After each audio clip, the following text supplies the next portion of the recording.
Burunga umutima w'iterambere n'indero y'ugwaruka.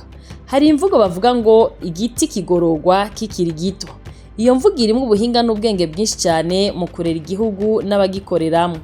Gupanga akarere canke gutoza umuntu akiri muto si ugukumira ukwidegemvya kwiwe, ahubwo ni ukumuremesha no kumutunganya kugira kure azi ico igihugu gisaba, apana bamwe aho hakurya baforoma tugwaruka rugacika amarobo, ariko ni ukugira kure azi ico gukunda, azi ico kubaha kandi azi n'ico kurinda. Iyo winjiye mu ntara yagutse ya Burunga uca ubona neza ko hari intambwe ikomeye imaze guterwa mu bijanye n'indero, ugutunganya ugwaruka hamwe n'iterambere ry'akarere.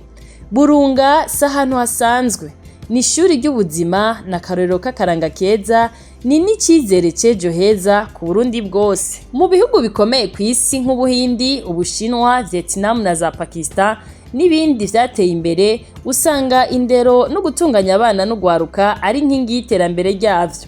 Muzorabe defile zabo uko batunganya ugwaruka rwabo n'ingene abana babo bakura bubahiriza amategeko agenga igihugu cabo, bigatanga icigwa gikomeye.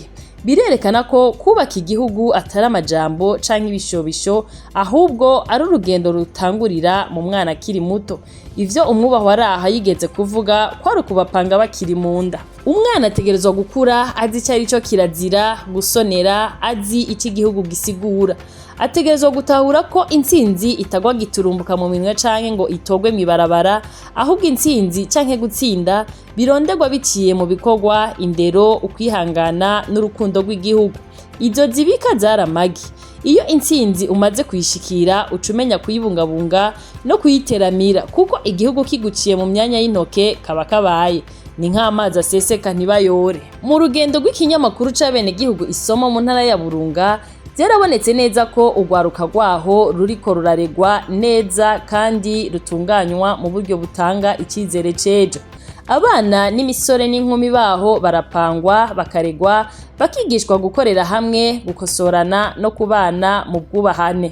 Ntibarekurirwa kujuragizwa n'ibintazi canke ubuzima butagira intumbero, ahubwo bashira imbere indero, ibikorwa vy'iterambere no gufashanya. Ivyo bikorwa biratanga ishusho y'akarere gafise kazoza keza. Burunga yabaye akarorero mu gukarisha ugwaruka no kugwereka inzira y'amahoro n'iterambere rirama. Aho niho igihugu c'ejo kigana. Burunga ni nk'umuzi mukuru, racine principale, ufata igiti kugira ntigihenuke. Iyo umuzi ukomeye, igiti kirakomera, kigatanga ivyamwa vyiza, nticama ibijabija kandi kikagumaho igihe kirekire. Niko na Burunga imeze ku Burundi. Numutaka abarundi bose bugamamwo akazuba n'imvura, bakabonamwo akaranga keza, indero nziza n'umushinge w'iterambere. Uyu musi rero harakenewe ko abarundi bose, abikorera utwabo, abanyamitahe hamwe n'abanyamahanga bahurumbira intara ya Burunga no gushigikira ibikorwa biriko biraharangurirwa. Hari amahirwe menshi mu bijanye n'inyubako, mu migambi iteza imbere imiryango, mu bikorwa vy'uburimyi, ubworozi, ubudandaji n'ibindi bikorwa bisahiriza abantu mu buzima bwa misi yose. Burunga ifise amahoro, ifise abantu b'abakozi kandi ifise ugwaruka rwiteguye kubaka igihugu. Uwo ni umushinga ukomeye w'iterambere rirama.